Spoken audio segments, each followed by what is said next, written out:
10 Harsh Realities of Watching Yellowstone Season 2 after the series finale. Some harsh realities arise when watching Yellowstone Season 2.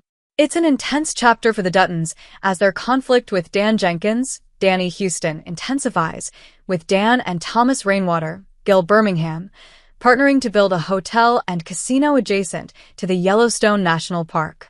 The proposal presents new challenges for John Dutton's Kevin Costner family, with Kayce, Luke Grimes, and Monica, Kayce, facing turmoil in their marriage and a pervasive sense of unrest. Yellowstone Season 2 also introduces the Beck brothers. The developments put pressure on Kayce as he assumes the Dutton Ranch's operations, butting heads with Rip Wheeler, Cole Hauser. The eventful outing results in numerous deaths in Yellowstone Season 2's finale. It sets up a tense third season as the family recovers from Malcolm's, Neil McDonough, and Teal's, Terry Serpico, attacks. While it's an essential outing, parts of Yellowstone Season 2 stand out after watching Yellowstone Season 5. 10. Avery doesn't have a proper Yellowstone ending. Looking back at Yellowstone Season 2, Avery, Tanaya Beatty, doesn't have a proper ending. Avery is the first female cowboy in the Dutton Ranch's bunkhouse. Avery has some great scenes in Yellowstone Season 2, like when she wins a game of cowboy poker, achieving the status of last man standing when they let a bull into the pen. That said, at some point in the chapter, Avery vanishes without explanation. When Jimmy Hurdstram, Jefferson White, gets home from his first rodeo win, he's excited to tell Avery, but the other cowboys inform him that she has left. Later, Avery reappears in Yellowstone Season 4, but the storyline doesn't provide a satisfactory conclusion. Avery gets entwined in a random story about how she's always had a crush on Kayce, which makes Monica act unhinged. 9. Monica and Kayce's separation story is hard to watch. After Kayce returns to the ranch, Monica and her husband navigate relationship issues in Yellowstone Season 2. Monica lives with her grandfather, Felix Long, Rudy Ramos, and the couple separates for the better part of the season. The storyline is difficult to watch, and its melodrama fuels claims that Yellowstone is a soap opera. Monica puts distance between her and Kayce, eventually taking a job at the university that comes with housing. Monica is recovering from an injury and begins a brief fling with her physical therapist, Martin Sensmeyer, ultimately cheating on Kayce. The whole story is bad, and Monica's reasoning for shutting Kayce out isn't worth the drama. 8. Rip is way too hard on Walker. He eventually changes, but Rip is a bully in Yellowstone Season 2. Wheeler is tough on Ryan Bingham's Walker, an ex-convict he picked up at the prison to work at the ranch. Rip decides he doesn't like Walker's attitude, holding a grudge against him. In Season 2, Rip is still just the ranch handler with leather gloves who does John's killing for him. Rip is unreasonably cruel to Walker. At one point in Yellowstone Season 2, Rip tries to trample Walker with a horse. Then Wheeler wanted to take Walker to the train station, but Kayce intervened. We see Rip start to change in Yellowstone Season 3, as he exhibits more duality after John gifts him a house, and he formally begins a romance with Beth. 7. The Duttons don't treat Rip like family.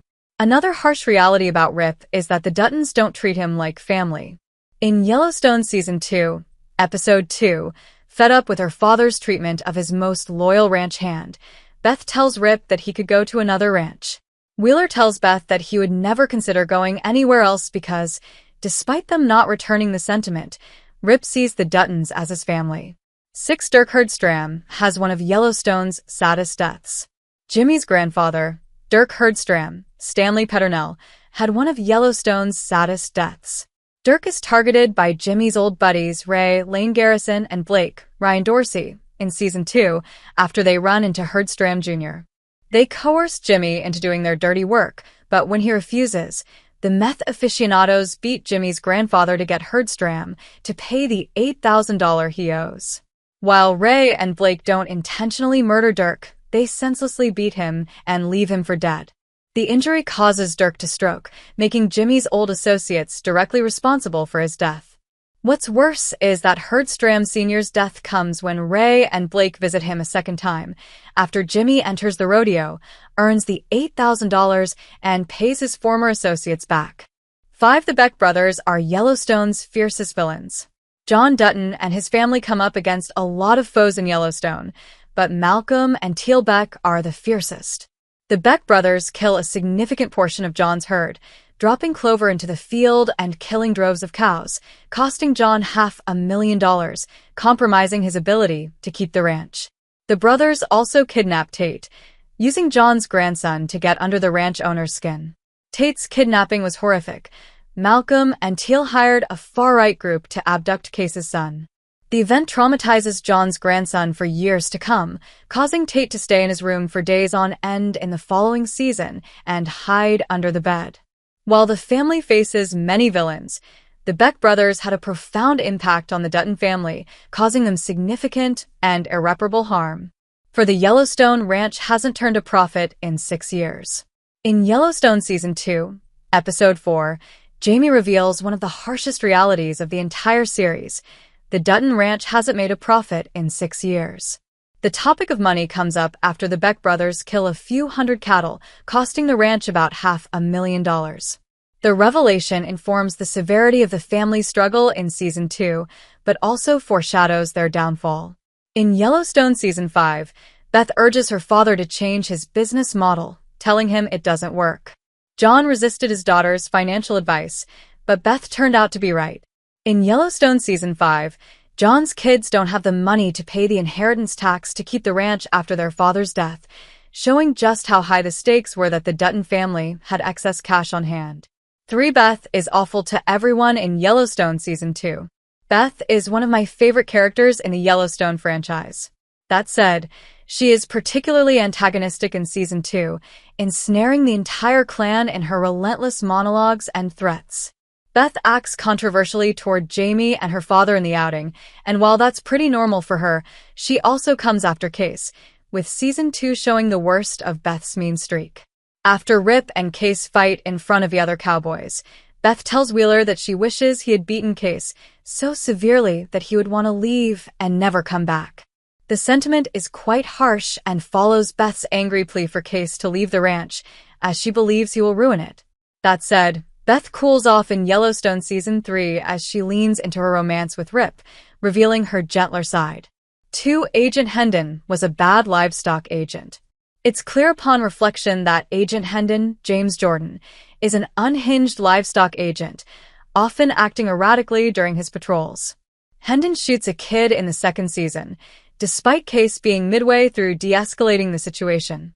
While the scared teen had a gun pointed at the officer, Hendon wasn't calm during the altercation, and he took a life unnecessarily. There are other factors, like the sheriff's failure to respond.